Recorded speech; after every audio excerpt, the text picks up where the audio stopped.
आशा करती हूँ आप सभी बहुत अच्छे होंगे। मैं भाव्या हिंदी में आपका स्वागत है। अब मैं आपके लिए आपके आगामी कन्या सहायक परीक्षा के लिए टॉपिक वाइज जो आपके सिलेबस में आपके टॉपिक है उसके अनुसार प्रश्नों को लेकर आई हूँ, जो आपकी तैयारी में आपके लिए बेहतर होंगे।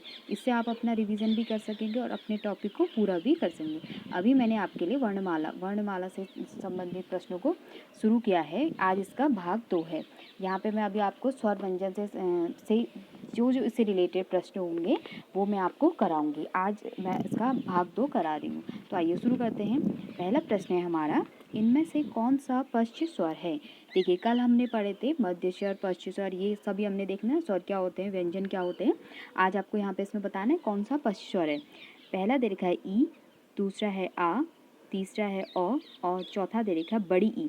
तो आपको बताना है कि पश्च स्वर कौन कौन से होते हैं। तो इसका सही जवाब है हमारा बी, आ क्या है हमारा पश्च स्वर कितने होते हैं, क्या क्या होते हैं ये लिख लीजिए। आ, छोटा ऊ, बड़ा ऊ, ओ, आउ और औ, ये ऑन वाला होता है ना जो, ठीक है, ये हमारे क्या होते हैं, पश्च स्वर होते हैं। तो यहाँ पर इसका सही जवाब क्या है, बी है।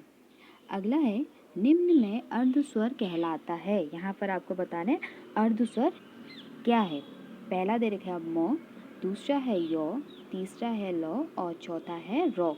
तो बताना है यहाँ पर अर्ध स्वर कौन सा है। तो इसका सही जवाब है हमारा यो, बी इसका सही जवाब है। अर्ध स्वर कित कौन कौन से होते हैं, यो और वो, ठीक है, यो और वो हमारे क्या होते हैं, ये अर्ध स्वर होते हैं, ठीक है। तो यहाँ पर क्या दे रखा हमें, यो दे रखा, तो इसका बी सही जवाब है। अगला है, स्वरों के उच्चारण में लगने वाले समय को कहते हैं। ठीक है, आपको यहाँ पे बताना है स्वरों के उच्चारण में जो समय लगता है उसको हम क्या बोलते हैं। पहला दे रखा अनुसार, दूसरा है मात्रा, तीसरा है प्लुत और चौथा है ह्रस्व, ठीक है। तो जो स्वरों के उच्चारण में समय लगता है उसको हम क्या बोलते हैं, इसका सही जवाब है बी, मात्रा। देखिए, जैसे क्या बोले आपने, आ बोला ना, तो क्या है इसमें मात्रा है ना, तो आ, इसमें समय लग रहा है ना, तो स्वरों के उच्चारण में जो मात्रा लगता है, समय लगता है, उसको हम क्या बोलते हैं, मात्रा। जैसे छोटी ई बोला, ई हो रहा है ना, मात्रा है। बड़ी ई, जो भी हम इनको उच्चारण करेंगे इसमें किसका समय लग रहा है, मात्रा का समय लग रहा है। तो स्वरों के उच्चारण में क्या समय लगता है, मात्रा का समय लगता है।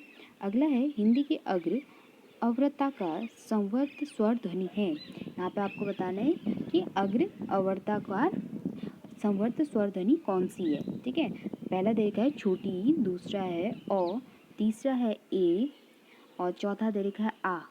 तो ये कौन सी है, अग्र अवर्ताकार संवर्त स्वर ध्वनि, इसका सही जवाब है हमारा ए, छोटी ई, ठीक है। तो अग्र ध्वनियाँ कौन कौन सी होती है हमारी, ये देख लीजिए, छोटी ई, बड़ी ई, ए और आई, ये क्या होती है, अग्र ध्वनि, ठीक है, अग्र स्वर होते हैं हमारे ये चार, छोटी ई, बड़ी ई, ए और आई हमारे क्या हैं, अग्र स्वर हैं, ठीक है। ये मैंने कल आपको बताया था ना, जीवा के आधार पर स्वरों का वर्गीकरण क्या था, तो किस किस से होता है, अग्र स्वर ये हो गए हमारे, और मध्य से और पश्च से, ठीक है। जो जीवा के आधार पर होते हैं स्वरों का वर्गीकरण 3 प्रकार से होता है, ठीक है, अग्र, मध्य और पश्च। तो यहाँ पे अभी क्या पूछ रखा है, अग्र पूछ रखा है, तो अग्र क्या है इसमें, छोटी ई, तो ई इसका सही जवाब है। अगला है, कामता प्रसाद गुरु के अनुसार हिंदी में वर्णों की संख्या कितनी है। यहाँ पर आपको बताना है, कामता प्रसाद गुरु है, उन्होंने हिंदी में वर्णों की संख्या कितनी मानी है। पहला दे रखा है 33, दूसरा है 52, तीसरा है 43 और चौथा है 45, ठीक है। तो कामता प्रसाद गुरु के अनुसार कितने हैं हिंदी में वर्ण, इसका सही जवाब है हमारा सी, 43 वर्ण है। अगला है, किन वर्णों का उच्चारण बिना दूसरे वर्ण या किसी अवरोध के बिना होता है। यहाँ पर आपको बताना है उसे हम क्या बोलते हैं, ठीक है। वर्णों का उच्चारण किसी दूसरे वर्ण, ठीक है, उसमें दूसरे वर्ण की सहायता नहीं लगी और ना ही किसी के बीच में कोई अवरोध होगा। पहला देखा है स्वर, दूसरा है व्यंजन, तीसरा है ए व बी दोनों और चौथा है इनमें से कोई नहीं। तो इसका सही जवाब है हमारा ए, स्वर, ठीक है। उसमें क्या होता है, स्वर, स्वरों के उच्चारण में हमें किसी दूसरे वर्ण की सहायता नहीं होती, ठीक है। जैसे हमने बोल दिया आ बोला यहाँ पे, ठीक है, आ बोलो, ओ बोलो, ठीक है, इसमें क्या है, ये स्वर है हमारे, तो इनमें दूसरे वर्ण की कोई भी इसकी उच्चारण में किसी दूसरे वर्ण की सहायता नहीं है। जैसे हम व्यंजनों में उच्चारण में किसकी सहायता लेती है, स्वर की सहायता लेगी। क बोला ना, तो क में क्या है, ओ छुपा है, ठीक है। जैसे का में क्या है, आ है, तो ये किस में, इनमें क्या है, इनमें है स्वर व्यंजन में स्वरों की सहायता लगती है, लेकिन स्वर क्या होता है, स्वर स्वतंत्र होते हैं, ये बिना किसी अवरोध के बिना बोले जाते हैं। अगला है निम्न में से अर्ध स्वर कहलाते हैं। यहाँ पर आपको बताना है अर्ध स्वर क्या होते हैं। पहला दे रखा है य, दूसरा है व, तीसरा है ए व बी दोनों और चौथा है लौ। ठीक है, तो अर्ध स्वर क्या होते हैं अभी मैंने आपको बताया, इसका सही जवाब है हमारा सी। य और व दोनों हमारे क्या होते हैं, अर्ध स्वर होते हैं। ठीक है, और सी इसका सही जवाब है। अगला है व्याकरण क्या है। यहाँ पर आपको बताना है व्याकरण जो हम पढ़ते हैं वो क्या है। पहला दे रखा है भाषा का विकास, दूसरा है भाषा के नियम और तीसरा है भाषा का उद्भव और चौथा है इनमें से कोई नहीं। तो व्याकरण क्या है, भाषा का क्या है, एक नियम है, उसे हम क्या बोलते हैं, व्याकरण कहते हैं। अगला है वर्ण किसे कहते हैं। यहाँ पर जो हम पढ़ रहे हैं वर्ण, ठीक है, उसे हम क्या बोलते हैं। पहला है छंद को, दूसरा है ध्वनि को, तीसरा है शब्द को और चौथा है इनमें से कोई नहीं। तो वर्ण क्या होगे, इसका सही जवाब है हमारा ध्वनि। ठीक है, ध्वनि क्या होगी, स्वर या व्यंजन। ठीक है, स्वर या व्यंजन से ही तो हमारा क्या बन रहा है, वर्ण बन रहे हैं। ठीक है, तो ये क्या है हमारी, क्या है, स्वर और व्यंजन क्या है, हमारी ध्वनि है। इनके इनके उच्चारण से ही तो हम शब्द बोलते हैं ना। ठीक है, इनके मिलन से ही तो हम क्या बोलते हैं, शब्द बोलते हैं। तो इसका क्या है, स्वर व्यंजन क्या है, हमारी ध्वनि है। तो वर्ण किसे कहते हैं, ध्वनि को। अगला है बोली का लघुत्तम रूप है। ठीक है, यहाँ पर आपको बताना बोली का लघुत्तम रूप यानी छोटा रूप क्या है। पहला दे रखा है वर्ण, दूसरा है सहायक बोली, तीसरा है व्यक्ति बोली और चौथा है उपबोली। तो बोली का लघुत्तम रूप क्या है, इसका सही जवाब क्या है, हमारा वर्ण। ठीक है, वर्ण से वर्णों को मिलाकर क्या बनेगा, अक्षर बनेगा। ठीक है, अक्षर बन गया, बोली बन गई हमारी। ठीक है, तो उनका लघुत्तम रूप क्या हमारा वर्ण है। ठीक है, इसका लघुत्तम रूप हो गया हमारा वर्ण। अगला है हिंदी भाषा में मूलतः वर्णों की संख्या कितनी मानी गई है। ठीक है, अभी तो ऊपर वाले में देखा था कामता प्रसाद गुरु ने बोला था कि हिंदी में वर्णों उनके उनके अनुसार, अब बोल रहा कि हिंदी भाषा में, ठीक है, इसमें मूलतः वर्णों की संख्या कितनी मानी गई है। पहला दे रखा है 51, दूसरा है 53, तीसरा है 50 और चौथा है 52। तो हिंदी भाषा में कितने मूलतः वर्ण हैं, 52। डी इसका सही जवाब है। अगला है रॉ का विवरण है। आपको बताना है रॉ का विवरण क्या होगा। पहला तरीका वत्स, संघर्षी, अघोष, अल्पप्राण व्यंजन। दूसरा है वत्स, स्पर्श, सघोष, अल्पप्राण व्यंजन। तीसरा है वत्स, लुंठित, सघोष, अल्पप्राण व्यंजन और चौथा है वत्स, पार्श्विक, सघोष, महाप्राण व्यंजन। तो क्या है रॉ का विवरण, तो इसका सही जवाब है हमारा सी, वत्स, लुंठित, सघोष, अल्पप्राण और रॉ क्या है, व्यंजन है। ठीक है, तो सी इसका सही जवाब है।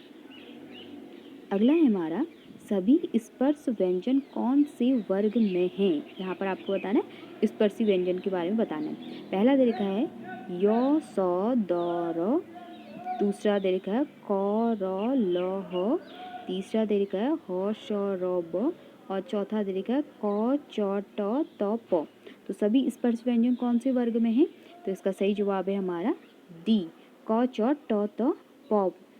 ठीक है, ये इसमें कितने हैं, हमारे स्पर्शी व्यंजन है। ठीक है, स्पर्शी व्यंजनों की संख्या कितनी होती है हमारी, 25। ठीक है, क वर्ग में, च वर्ग में, ट वर्ग में, त वर्ग में, प वर्ग में। ठीक है, ये कितने हो गए, देखिए 1 2 3 4 5। ठीक है, 5 हो गए, इनमें कितने होते हैं, 5 होते हैं। 5 5 गुणा 5 25 हो गया। तो स्पर्श व्यंजनों की संख्या हमारी कितनी होगी, 25। क वर्ग, च वर्ग, ट वर्ग, त वर्ग और प वर्ग। अगला है वो व्यंजन है। यहाँ पे आपको बताना है वो व्यंजन क्या है। पहला दे रखा है अंतस्थ, दूसरा है ऊष्म, तीसरा है अघोष और चौथा है महाप्राण। ठीक है, तो वो क्या है, इसका सही जवाब है हमारा ए, अंतस्थ व्यंजन। ठीक है, और अंतस्थ व्यंजनों की संख्या कितनी होती है, 4, य र ल और वो। इतनी कभी कभी ऐसा पूछ रहा है कि अंतस्थ व्यंजनों की संख्या कितनी होती है। अंतस्थ व्यंजनों की संख्या क्या होती है हमारी, 4, य र ल वो। अगला है प फ ब भ म व्यंजन उच्चरित होते हैं। ये आपको बताना है प फ ब भ म व्यंजन यानी कहाँ से इनका उच्चारण होता है। पहला दे रखा है कंठ, दूसरा है तालव्य, तीसरा है ओष्ठ और चौथा दे रखा है दंत। तो प वर्ग हमारा किससे होता है, ओष्ठ से। ठीक है, तो प वर्ग हमारा किससे होता है, ओष्ठ से। ये प वर्ग है ना, प फ ब भ मन, तो ये हमारा कहाँ से निकलता है, वो कहाँ से बोले जाते हैं, ओष्ठ से। अगला है दो व्यंजन जब एक साथ मिलते हैं तो क्या कहलाते हैं, ठीक है, जो क्या कहलाते हैं ये आपको बताना है। पहला है अल्पप्राण, दूसरा है संयुक्त व्यंजन, तीसरा है महाप्राण और चौथा है अंत्यस्थ। दो व्यंजन जब एक साथ मिलते हैं तो हम क्या बोलते हैं, इसका सही जवाब है हमारा बी, संयुक्त व्यंजन। ठीक है, दो व्यंजनों साथ, दो व्यंजन, एक व्यंजन, दो व्यंजन यानी सॉरी दो व्यंजन साथ में मिल जाएंगे, उनको हम क्या बोलेंगे, संयुक्त व्यंजन। ठीक है, कौन क्या क्या होता है संयुक्त व्यंजन, छ, त्र, ज्ञ और श। ठीक है, संयुक्त व्यंजनों की संख्या कितनी होती है हमारी, संयुक्त व्यंजनों की संख्या होती है 4। ठीक है, अब जैसे देखिए छ कैसे बन रहा है, छ बनेगा क के नीचे हलंत क धन सौ, ये मिल गए ना, यहाँ पे दो व्यंजन मिल गए, दो व्यंजन, इससे हमारा क्या बन गया, छ बन गया, दो व्यंजनों के मिलने से हमारा क्या बन गया, छ बन गया, यानी संयुक्त व्यंजन क धन सौ से हमारा छ बन गया। अगला है निम्न में से कौन सा अंतःस्थ व्यंजन है, यहाँ पर आपको बताना है अंतःस्थ व्यंजन कौन सा है। पहला है टॉ, दूसरा है लॉ, तीसरा है पौ और चौथा है चौ। ठीक है, तो इसमें से बताना है इनमें से कौन सा अंतःस्थ व्यंजन है। तो अंतःस्थ व्यंजन क्या क्या होता है, य र लौ व, तो इसका बी सही जवाब है, लौ। यहाँ पे देखिए एक ही स्किप हो गया था। य र लौ व व्यंजनों को कहते हैं। ठीक है, अभी बताया य र लौ व्यंजनों को क्या बोलते हैं, इसका सही जवाब है हमारा सी, ऊष्म व्यंजन कहते हैं य र लौ व को। अगला है निम्नलिखित में से कौन सा वर्ण दंत नहीं है, यहाँ पे आपको बताना है कि कौन सा वर्ण दंत नहीं है। पहला देखा है द, दूसरा है तौ, तीसरा है यो और चौथा है लौ। ठीक है, तो कौन सा वर्ण है हमारा दंत नहीं है, तो इसका सही जवाब है हमारा सी, यो। यो का उच्चारण कहाँ से होता है, तालव्य से। ठीक है, ये क्या है हमारा दंत नहीं है, ये क्या है हमारा तालव्य, तो सी इसका सही जवाब है। अगला है निम्न में से उच्चारण स्थान के आधार पर मूर्धन्य व्यंजन बताइए। ठीक है, मूर्धन्य व्यंजन बताने, पहला देखा है जौ झ, दूसरा है गौ घ, तीसरा है पौ फ और चौथा देखा है डॉ ढ। तो मूर्धन्य व्यंजन कौन से होंगे, इसका सही जवाब है हमारा डी, डॉ और ढ हमारे क्या होंगे, मूर्धन्य व्यंजन। इनका उच्चारण करने में हमारी क्या होगी, जीभ मुड़ती है। ठीक है, मूर्धन्य मुड़ी है, तो डॉ ढ, तो डी इसका सही जवाब है। अगला है निम्नलिखित में से एक वर्ण व्यंजन नहीं है, यहाँ पर आपको बताना है कौन सा व्यंजन नहीं है, कौन सा वर्ण है जो व्यंजन नहीं है। पहला दे रखा है ख, दूसरा है उ, तीसरा है य और चौथा है रौ। ठीक है, तो यहाँ पर आपको ये तो आपको आ ही रहा होगा कि इसमें कौन सा हमारा व्यंजन नहीं है, बी। बी क्या है, उ क्या हमारा स्वर है, तो बी इसका सही जवाब है। अगला है निम्न में नासिक व्यंजन कौन सा है, आपको बताना है नासिक व्यंजन कौन सा है। पहले देखा य, दूसरा है श, तीसरा है ज और चौथा है ग। तो नासिक की व्यंजन कौन सा है, इसका सही जवाब है हमारा यो। ठीक है, क्या होते हैं वर्ग के पंचमाक्षर, जो पांचवा अक्षर होता है वो हमारे उनका उच्चारण कहाँ से होता है, नासिक के। ठीक है, यो ण अंग ये हमारे क्या होते हैं, हमारे नासिक के व्यंजन होते हैं, तो ए इसका सही जवाब है। अगला है और लास्ट है निम्न शब्दों में किस शब्द के द्वित्व व्यंजन है, यहाँ पर आपको बताना है कि कौन सा ऐसा शब्द है जिसमें दो व्यंजन लगे हुए हैं। पहला दे रखा है इलाहाबाद, दूसरा है पुनः, तीसरा है उत्साह और चौथा है दिल्ली। ठीक है, तो इसमें कौन सा द्वित्व व्यंजन कौन सा है, इसका सही जवाब है हमारा डी, दिल्ली। ठीक है, इसमें क्या हमारा द्वित्व व्यंजन है, तो डी इसका सही जवाब है। तो ये थी हमारी आज की क्लास, मिलते हैं नेक्स्ट वीडियो में, खूब पढ़िए और अपना ध्यान रखिए। Thank you so much.